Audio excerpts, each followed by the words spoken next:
In part 1 of Photographing Brooklyn, we'll explore photogenic destinations like the Brooklyn Heights Historic District, Brooklyn Bridge Park, and Fulton Ferry Landing.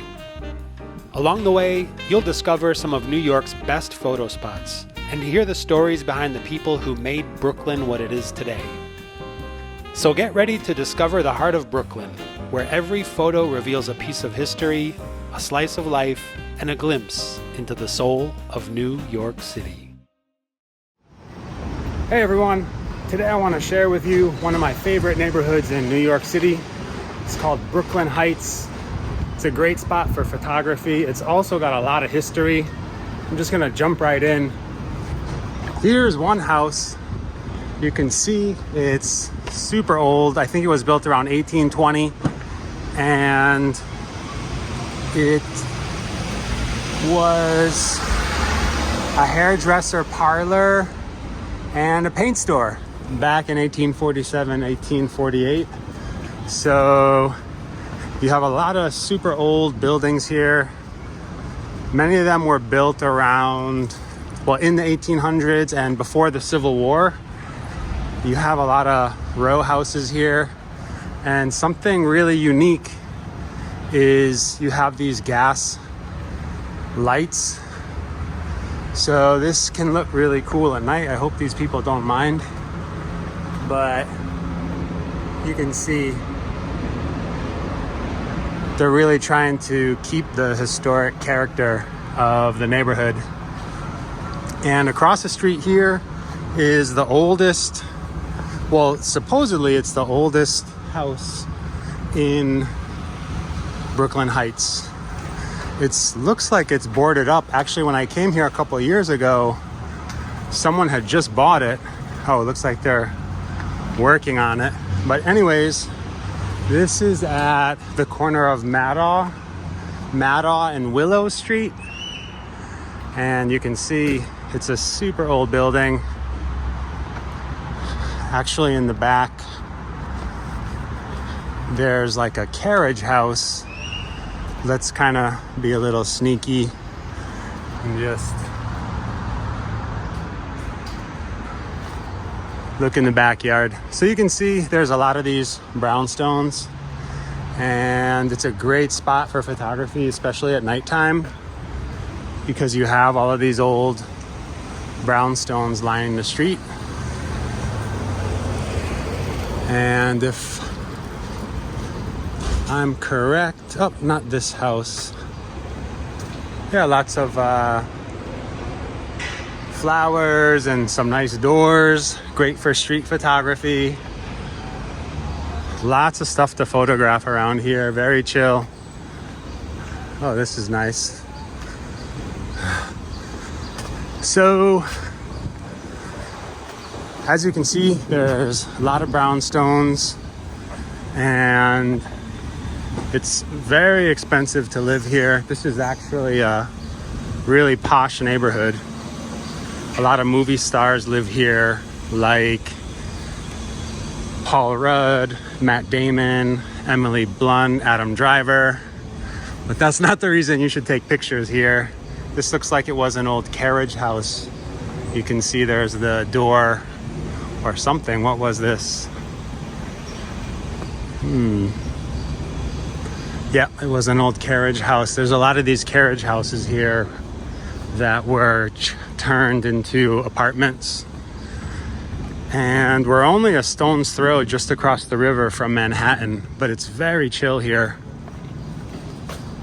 So that last house, that oldest house I was telling you about, was built in 1824. And that's the oldest house in this neighborhood. And over here, behind this truck, oh no, not behind the truck, right here. So this building was where the designers and engineers of the Brooklyn Bridge, the Roeblings, Washington Roebling and John Roebling, this was their office right up here on the second floor. And when they sold it, or when they moved out, that office or that building was for rent, $35 a month, believe it or not. Now you couldn't even get that for a night. So like I was saying, this is a really fancy neighborhood. It's got a lot of low-rise architecture and brownstones.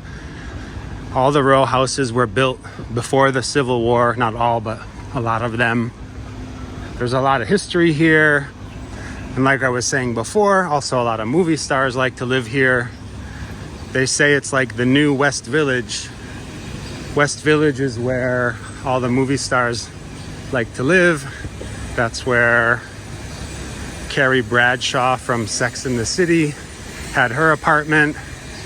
So if you want to be a certain type of New Yorker, that's the spot to live, the trendy spot. But anyways, here's much more chill, and it's also, like I said, a really great place for street photography, especially at night. You have the gas lamps and the trees. It's a beautiful spot in the fall. The main reason, though, that I wanted to start here was that it's also the home of the Roeblings. So like I said, this tour kind of centers around, or this area, the reason I wanted to share this area is it's really connected to the Brooklyn Bridge. So if you can imagine that the Brooklyn Bridge was built in around, well, they started in 1870 and finished in 1883. You kind of get an idea of what New York looked like when the Brooklyn Bridge was built if you look around this neighborhood. So I want to show you one more spot with some brownstones, and it's really important. So the Brooklyn Bridge was built by the Roeblings, father and son. And Washington Roebling, who was the chief engineer, he lived in a house just like this. So Washington Roebling and his wife Emily lived in a house something similar to this. It was actually right here, right across the street, but now there's this new apartment block. So what number is this if you want to come here and check it out? This is number 113, and this is on the corner of Pineapple. By the way, all the streets here have like fruit names: cranberry, pineapple, pineapple in Columbia Heights. So this is what his house would have looked like. This is what's here now.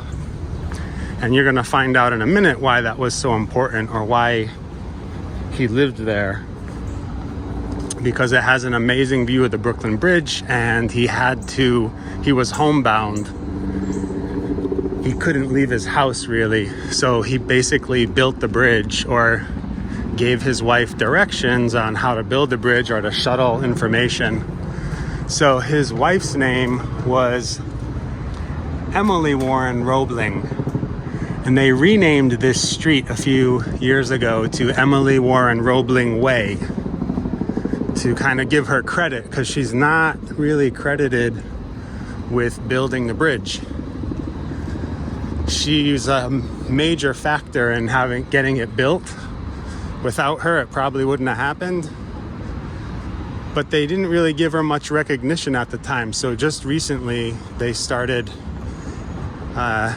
changing some of the names. They added that street name over there, and they also gave her the name the plaza below the bridge, which I'll show you in another video or later in this one. So you can see why everybody wants to live here. There's awesome views of Manhattan. This is the Promenade right here. So you can see Roebling's house he would have been sitting up here and he had a view of the bridge. So there's the Brooklyn Bridge.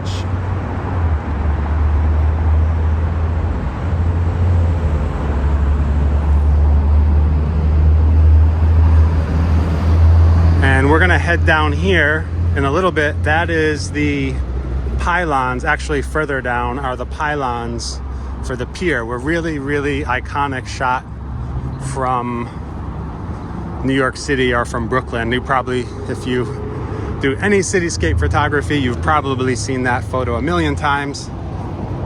Also from here, if you bring a telephoto,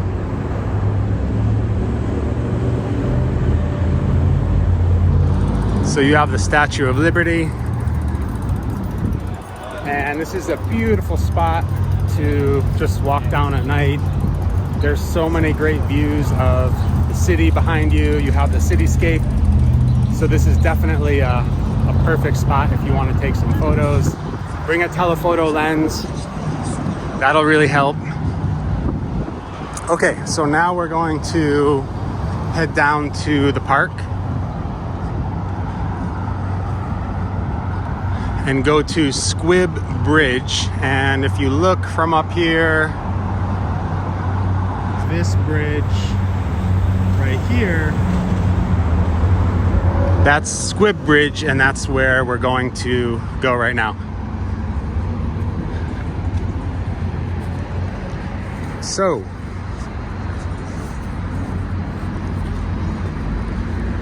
like I was saying,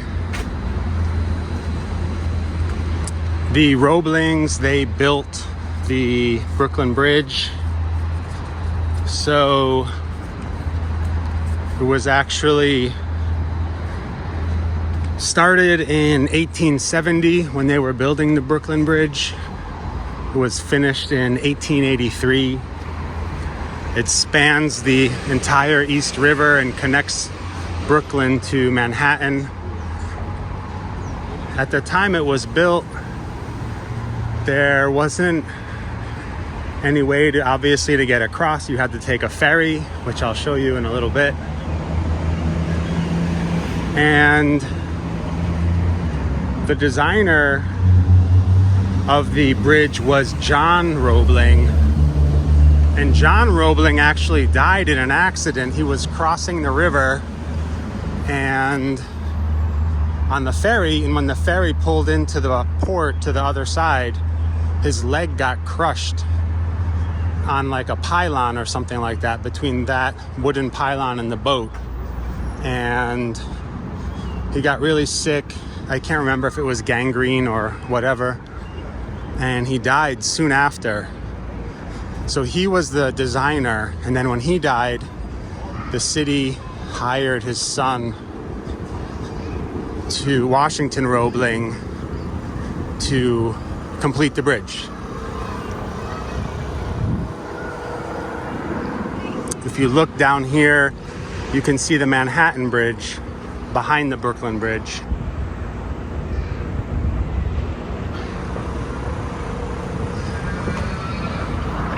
So Washington Roebling took over making the bridge, designing it.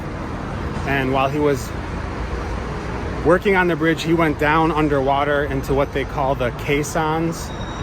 And he got something like a decompression sickness, the bends. And he was bedridden for pretty much the rest of his life. And like I was saying, he was working from his room in his apartment up there, looking out over the bridge and shuttling instructions to the workers through his wife, Emily. So if you come down, here's Squibb Park, and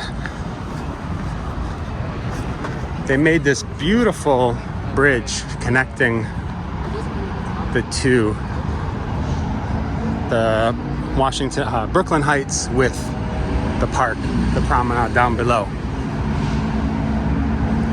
Okay, let's get into some photography talk. in 1 second after we pass the noisy highway.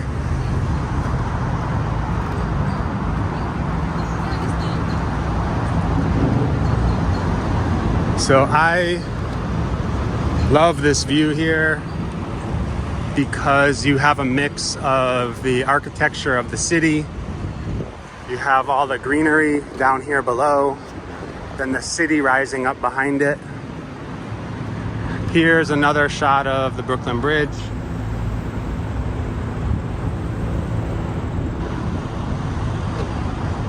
And here's one spot I really like to take photos from, which is right here. You have these leading lines leading you straight into the city ahead. And then one thing I always tip that I like to share on my workshops and tours is to think about your perspective. Most people take a photo here at eye level, but if you get lower, that just helps to add more of these leading lines. It gives more, it makes the lines more prominent. And I'm at a really wide angle, so if you were to zoom in, let's say you're at a 35 millimeter or 50 millimeter, you could even zoom in more if you were standing further back. And you kind of just wait here. I like to do that wait and shoot type photography here. You just wait for something interesting to walk around the corner here. Also, this is nice in the rain. You have the lights shining off of the wood, reflecting off of the wood, and people with umbrellas. That's another thing about New York. It's really great for photography in any type of weather. Doesn't matter, winter, summer, spring, fall, if it's raining. In fact, it's almost more interesting when it's raining because you get all of the lights reflecting off the streets, which makes it really cool.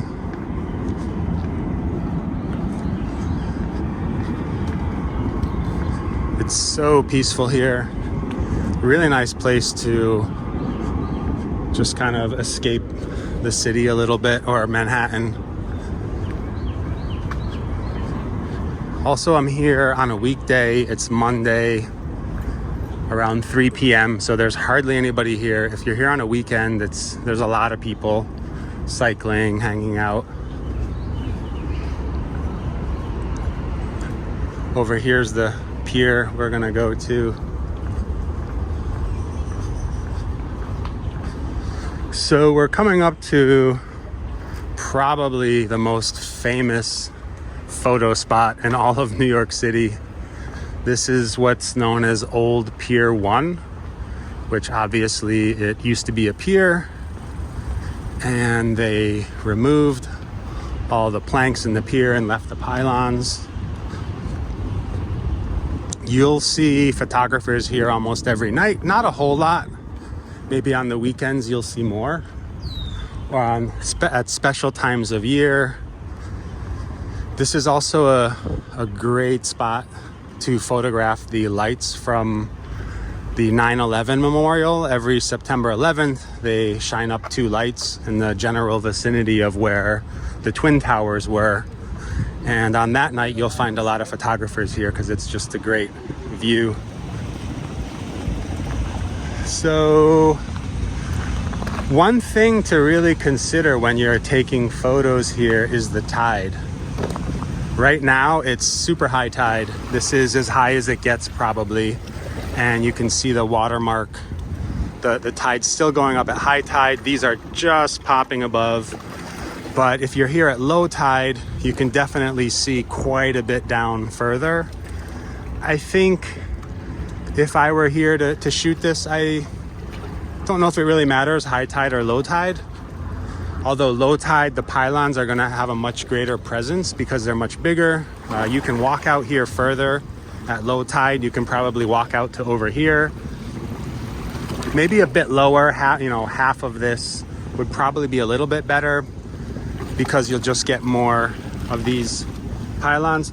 So when I'm shooting this, a couple things to consider are to put you want a leading line again, getting your camera right between the leading lines here. You can also, if you come over here, I personally like to have a clear line. So if you look here, there's some pylons blocking the end. Same here, pylons are kind of blocking that view. But if we go down a little more, this one right here, if you notice, there's nothing at the end. There's no pylons blocking the end, so it kind of leads the eye straight through. I'll show you what I'm talking about. So this is a kind of good little spot. I would also, again, thinking about perspective, if you're up high, you can see that beep is the ferry. I'm going to show you that in a few minutes. If you're up high, say you extend your tripod legs, your camera's up really high, you have more view of the water, a kind of overhead view. But if you get low, it actually makes the pylons look much bigger. So another thing to consider is just how high are you raising those legs of your tripod to get that perspective. What else? This is a good place to shoot a long exposure, but the sun usually sets kind of somewhere over there. So if you're here late in the day, it's kind of hard to do a long exposure. But if you're here earlier, oh, we got a jet ski.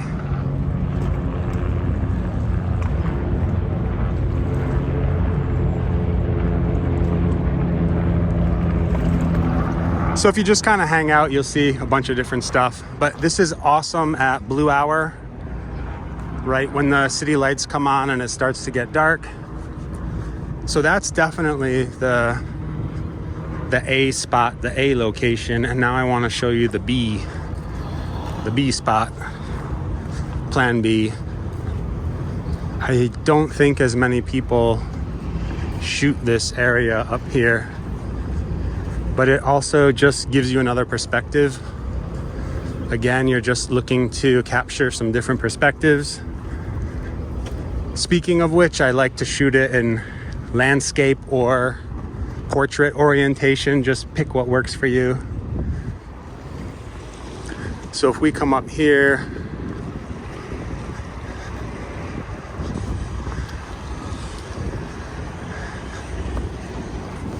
and now we have a much different perspective. So at high tide, you can't really see these pylons here. I would definitely come here at low tide or lower, so you'll have more of these pylons popping out. And this also just gives you another perspective. Now you're above, you can see much more of the water. A long exposure with an ND filter would look really good here. A 30-second, 1 minute, 2 minute exposure. Let's take a look at those pylons one more time.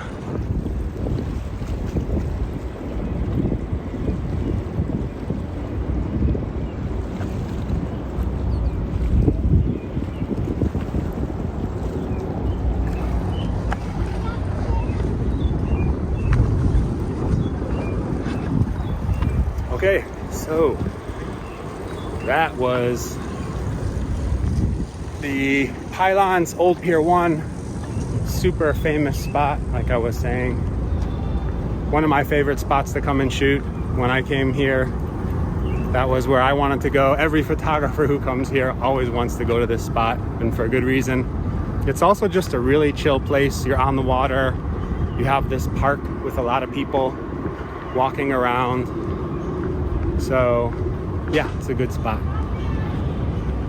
All right, now we're going to walk along the water a little bit, and we're gonna end over by the ferry landing. So this spot was really popular. Well, this area also was famous for one of America's greatest poets, Walt Whitman. He's not from Brooklyn, but he lived in Brooklyn. And he worked right over by the ferry here for a short time. He worked at a newspaper. his office. Actually, there's a plaque where the newspaper used to be, the newspaper office. And he has a famous poem called Crossing Brooklyn Ferry. And they put some of the lyrics from the poem, some of the words from the poem on the ferry landing over there. All right, let's take a look at the bridge, and I'll tell you more about Walt Whitman and the Fulton Ferry. Look at these views, so epic. And there is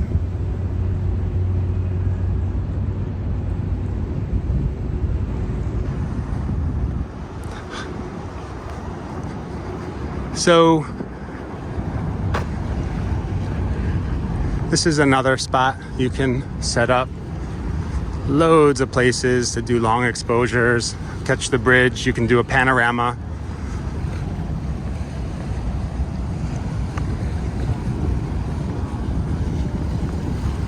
The water's really moving fast.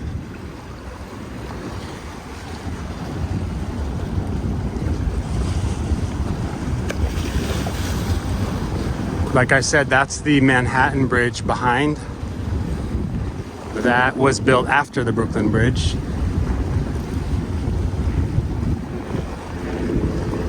So, the Fulton Ferry and Walt Whitman. Around somewhere over here, I think it's around there where you see these boats.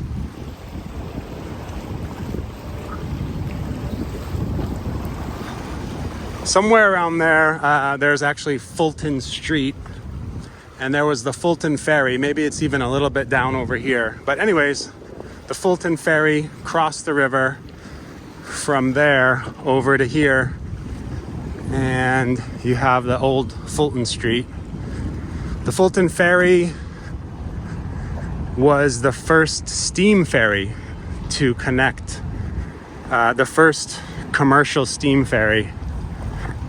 And well, the first steam ferry route. The Fulton Ferry is a steam ferry built by Robert Fulton. It was the world's first steamboat in 1807. Before that, they had ferries with like a carriage, and the horses would walk to paddle the boat.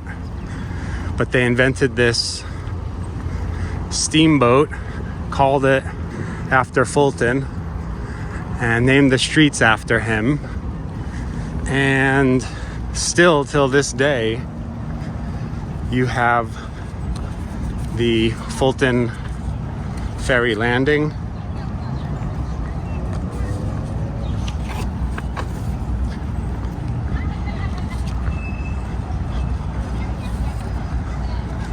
So here is, if you can imagine, back before the Brooklyn Bridge, this was the old ferry landing right here. So they would pretty much go where the bridge crosses from here to there, would go back and forth. And today, this is where there's a ferry system here in New York City that goes up and down the rivers. And this is one of the stops. So it's still, even till this day, a ferry stop.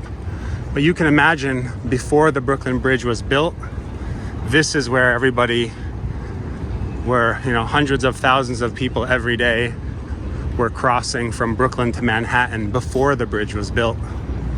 There's also some nice views of the bridge from over here.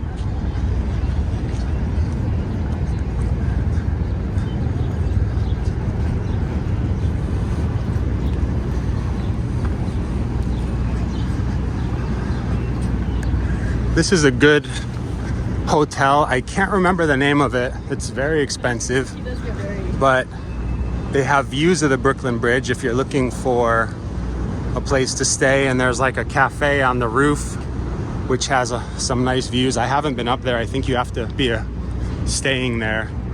But the lobby is amazing. It's a nice place if you just want to chill for a minute, and there's a little cafe in there. All right, so this is the ferry. Now, this is a major kind of tourist spot. Everybody's coming here, crossing on the ferry, hanging out.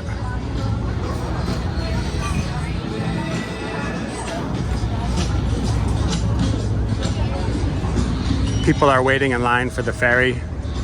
So what I want to show you is when they built this, they put the words from the Walt Whitman's poem, Crossing Brooklyn Ferry. Oh, here's the ferry now. How perfect is that timing? Yeah, you should go for one. You should definitely go for one. You should put on your runners. Yeah, go for it. So And drink. Bring your water. you can see, here's the words. My favorite is stand up tall masts of Manhattan. I wonder if that's what they used to call it. This is the ferry system. It's about $4 and it's a great way to see the city. You just ride up and down the ferry. You have to see Manhattan and New York from the water. It's very cool. So yeah, here are, and then if you look down, there's a lot of these plaques talking about the history. Fulton Ferry Landing, Robert Fulton.